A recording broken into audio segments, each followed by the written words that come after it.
TV Web Manaim apresenta Conversas Bíblicas.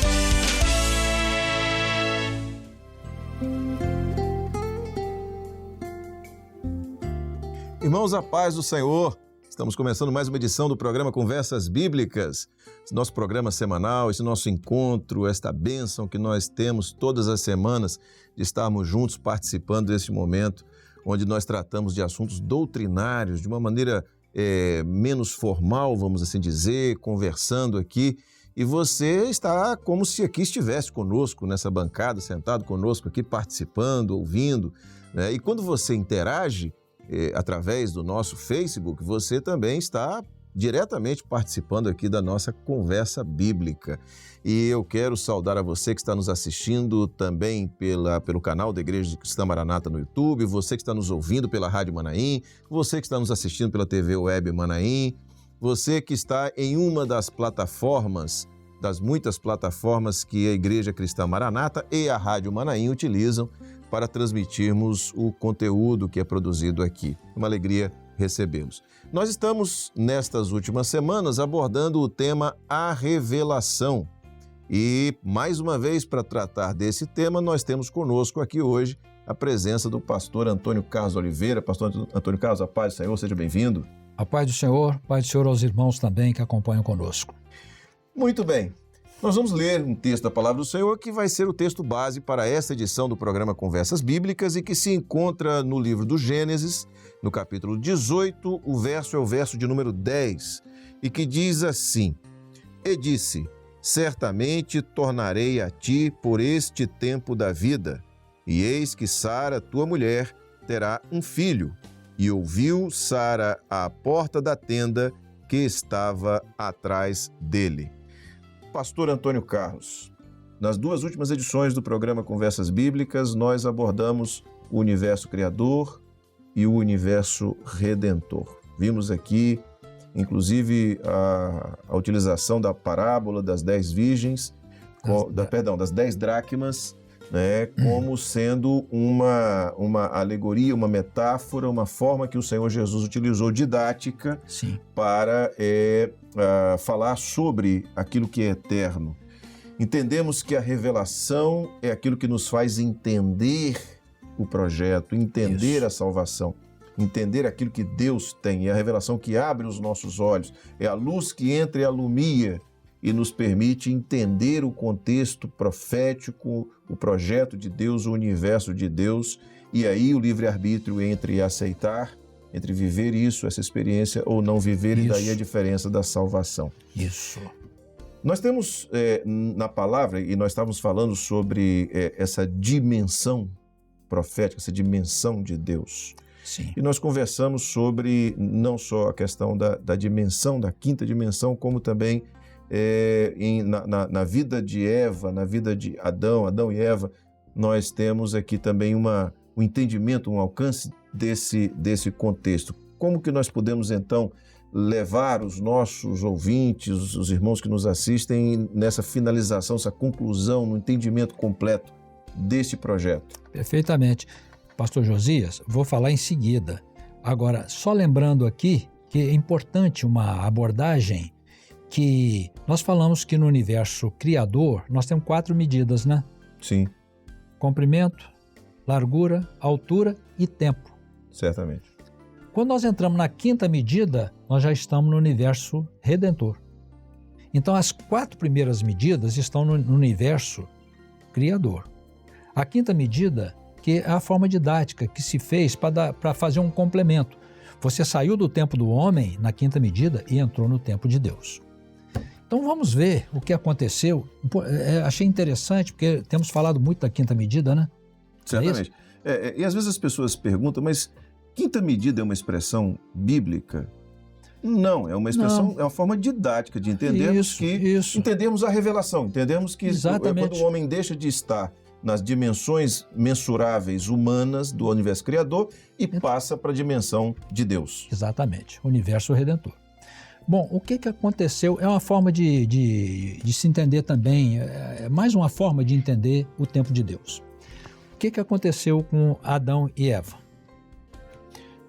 Deus sabia de tudo. poderia evitar? Bom, Deus deu ao homem o livre-arbítrio. O que é o livre-arbítrio? É a extraordinária capacidade que Deus deu unicamente ao homem de decidir, de escolher. Quero ou não quero. Não é por instinto, é por inteligência que Deus deu. Isso chama-se livre-arbítrio. Então, o que aconteceu com Adão e Eva?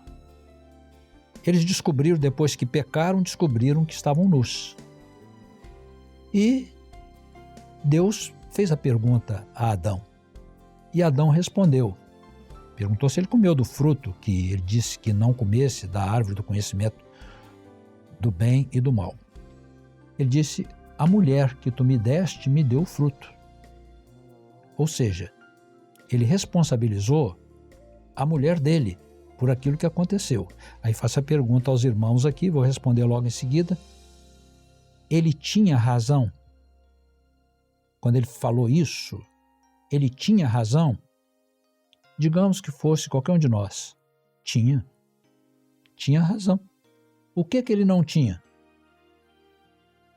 Revelação. Então ele saiu da revelação e saiu da luz de Jesus, da velocidade da luz de Jesus, e entrou na velocidade da voz da serpente. Já caiu na terra para morrer. Que a terra é o lugar onde há tempo e é o lugar onde se morre. Entrou o pecado, o preço do pecado é a morte. Aí se dirigiu à mulher e ela disse, a serpente me enganou. Ela tinha razão? Tinha. Não tinha revelação. Já caiu na terra para morrer também.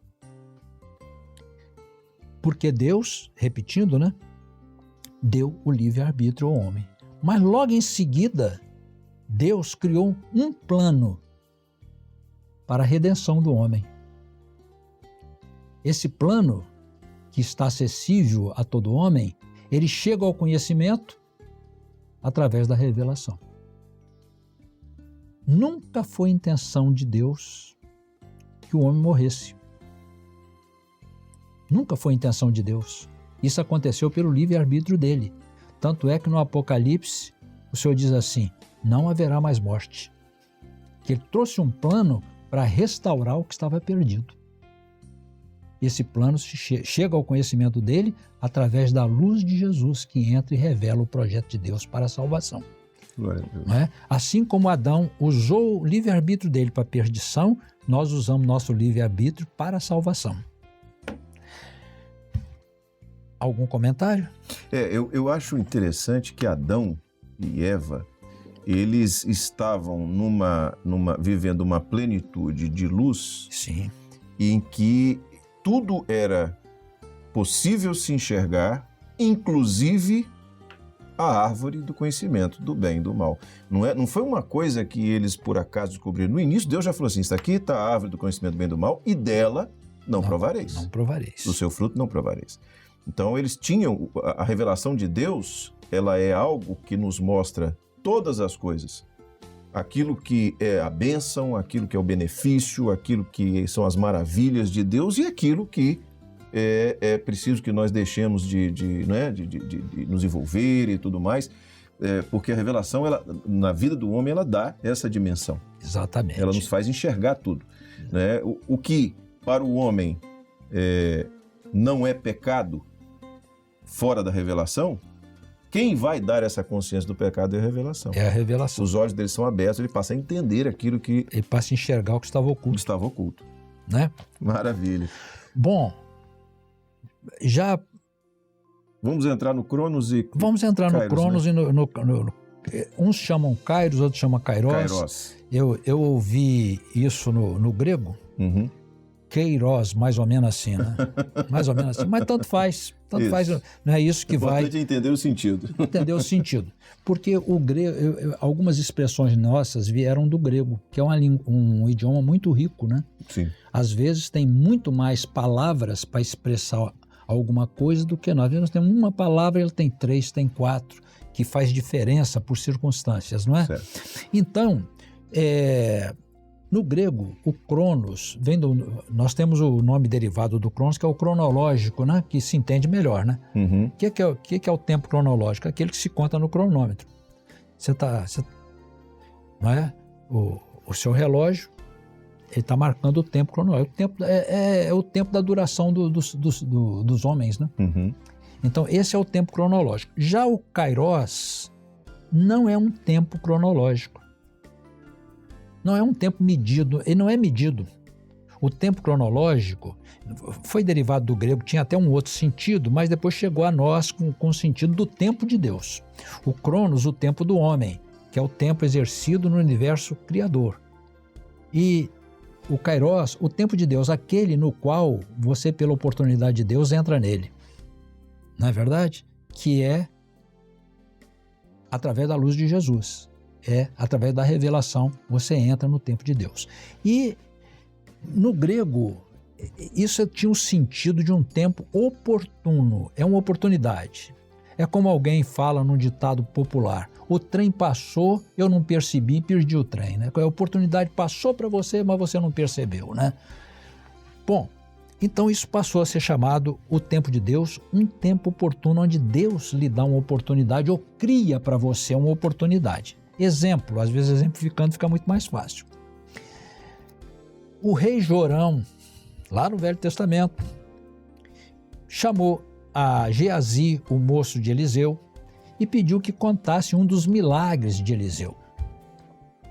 Bom, aconteceu que todos conhecem que Eliseu, usado por Deus, ressuscitou o filho da mulher sunamita. Da sunamita. E tinha dito a ela que ela peregrinasse em outro lugar, porque haveria 7 anos de fome. E ela foi. Muito bem, aí voltamos agora o rei Jorão, me conta um dos milagres de Eliseu. Ele contou esse milagre, que Eliseu ressuscitou o filho da mulher sunamita. E nisso chega a mulher sunamita e pede ao rei, que ela esteve fora, que lhe devolvesse seus bens e suas terras. Quando ela chegou, Geazi disse: essa é a mulher da qual eu estava falando. Então ela chegou num tempo providenciado por Deus. Ela entrou no tempo de Deus e recebeu a bênção que ela precisava receber. O outro exemplo, tem um terceiro ainda. Deixa eu só abrir um parênteses nesse. Vai. Esta é a mulher e este é o filho vivo, né? Exatamente. Chegou exatamente, com o filho vivo. Exatamente. Aí, os obreiros já podem aproveitar. Por favor, continue. O outro exemplo é o de Sara. Sara, há quase 90, porque com 90 ela teve o filho, né? Quase 90, Abraão com quase 100. Ela estéril, não podia ter filhos. Não tinha as condições físicas para ter o filho. E por outro lado, mesmo que pudesse, já tinha passado do tempo que a mulher pudesse gerar. Era impossível ter um filho. E ela ouviu os anjos falando com Abraão que ia dar um filho. Foi o texto que nós lemos no início. Foi o texto que nós lemos, que ia dar um filho a Abraão. E como ela seria usada para ter o filho, olha que coisa interessante, ela era participante da promessa. Que bênção. Não é? Ela era coparticipante da promessa. Então, ela começou a esperar naquela palavra. Mas como nós estamos nesse universo criador, cheio de limitações, cheio de dificuldades, onde o tempo nos consome, as coisas estavam todas contras, porque enquanto ela esperava a promessa, o tempo ia passando, cada vez ela ia envelhecendo mais, ia ficando mais distante o cumprimento da promessa. Então Deus se revela e diz que neste tempo, ou seja, no kairos, o tempo da vida. Neste tempo da vida, Sara conceberá. Então o Senhor fez na vida de Sara o tempo de Deus, para dar a ela o que era impossível nas condições do Cronos.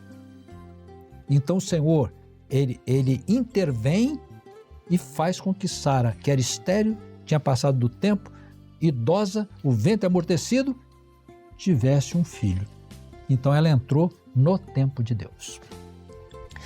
Aí, nesses dois exemplos que nós citamos, é um pedido que todos os irmãos, juntamente conosco, podem fazer, nós podemos fazer. Senhor, faz o Kairós na nossa vida.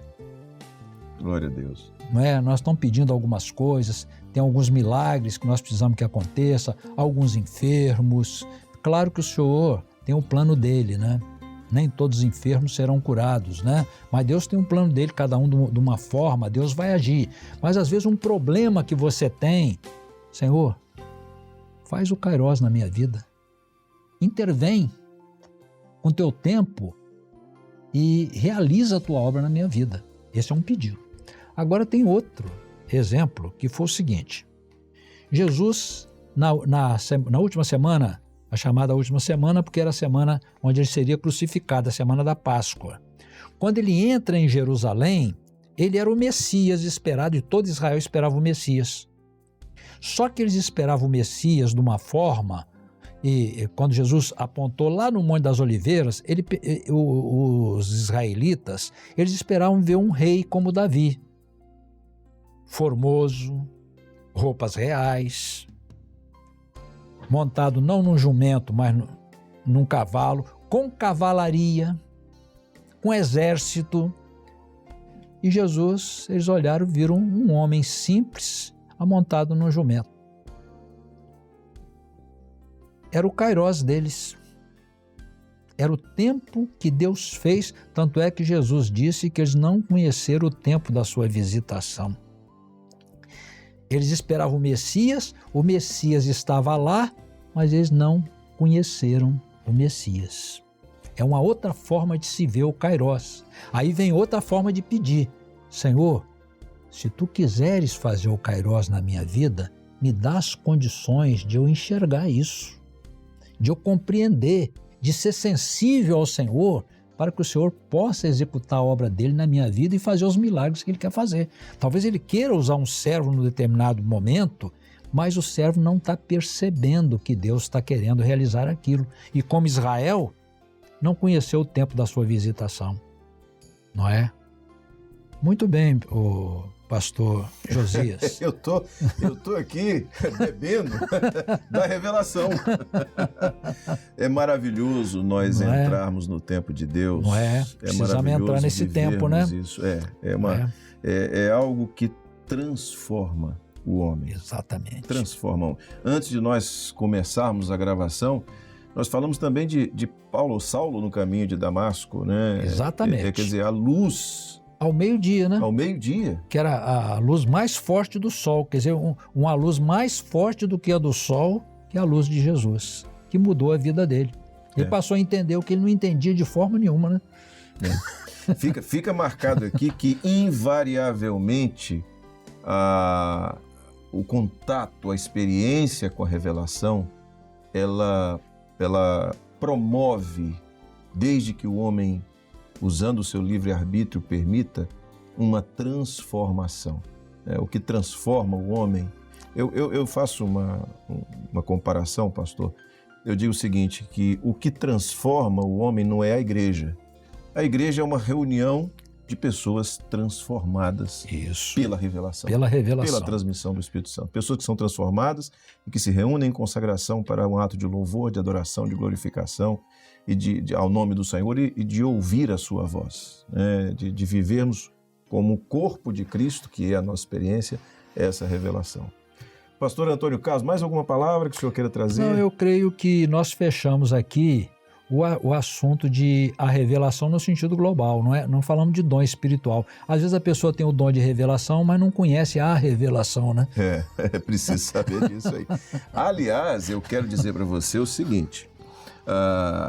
nós temos na transmissão da doutrina as experiências maravilhosas dos seminários, né, que por um período estão sendo transmitidos online por conta dessa situação global, mas que eventualmente voltarão a ser transmitidos, ou seja, que nós possamos participar deles presencialmente. Você pode aprender sobre esse tema e sobre outros temas ou nos seminários. E eu quero dizer também o seguinte, está sendo preparado, finalizado, uma nova grade de temas, de assuntos com novas aulas para o Instituto Bíblico. E que você também vai ter a oportunidade de se aprofundar nos mesmos temas que nós abordamos aqui no Conversas Bíblicas, através de um estudo mais aprofundado dentro do Instituto Bíblico. Pastor Antônio Carlos Oliveira, para nós é sempre uma alegria, um prazer, uma honra tê-lo conosco. Muito obrigado pelo seu tempo, por estar conosco aqui, participando junto com os irmãos do Conversas Bíblicas. Também.